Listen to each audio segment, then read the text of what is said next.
J'étudie actuellement à l'université CO San Pablo à Madrid.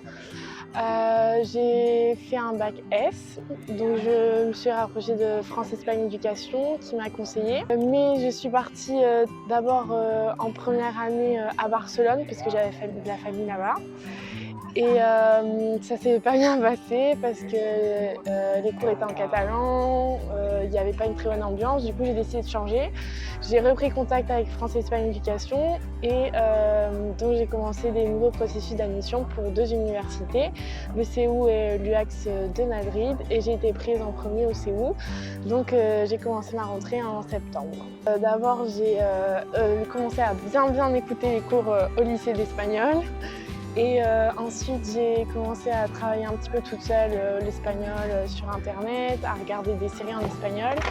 Et aussi, j'ai pris le plus important des cours avec GoFuture.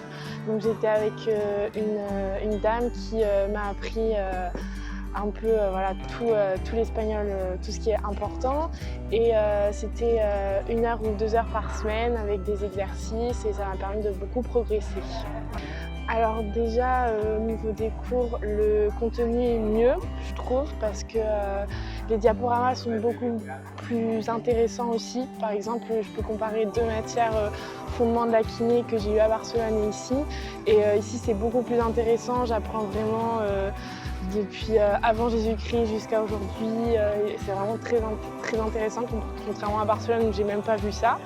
Et après aussi les professeurs qui sont, je trouve, beaucoup mieux, qui expliquent mieux. Et voilà. Alors au CO, on a cours du lundi au vendredi, des cours donc théoriques de 13h à 16h. Et ensuite, on peut avoir des cours de pratique. Donc moi, je suis du matin, de 8h30 à 11h30. Il y en a qui sont du soir, donc de 5h30 à 8h30. Et les cours de pratique le matin, c'est pas tout le temps. Par exemple, cette semaine, j'en ai eu 2. La semaine prochaine, j'en ai qu'une. Il y a des semaines où j'en ai pas du tout. Et après, donc, quand j'ai pas cours de pratique le matin, je peux travailler un petit peu plus. Ou quand j'ai cours de pratique, je travaille un peu plus le soir. Après, le midi, j'ai pas le temps de rentrer forcément quand j'ai pratique le matin. Donc, il y a une cafette où on peut manger. Du coup, on mange tous ensemble à la fac. Et après, le week-end, c'est un peu de travail où on voit les copains ou des trucs comme ça.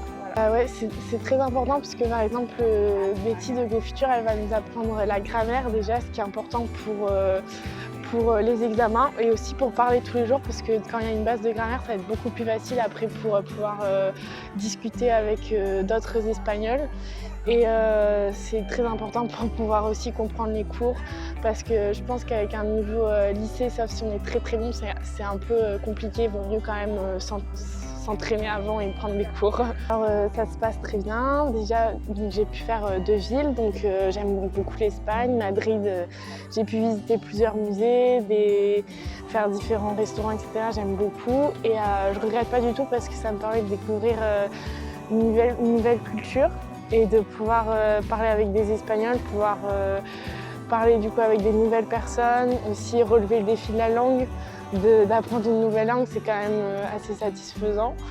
Et de voir qu'on réussit des études en espagnol aussi. Et voilà.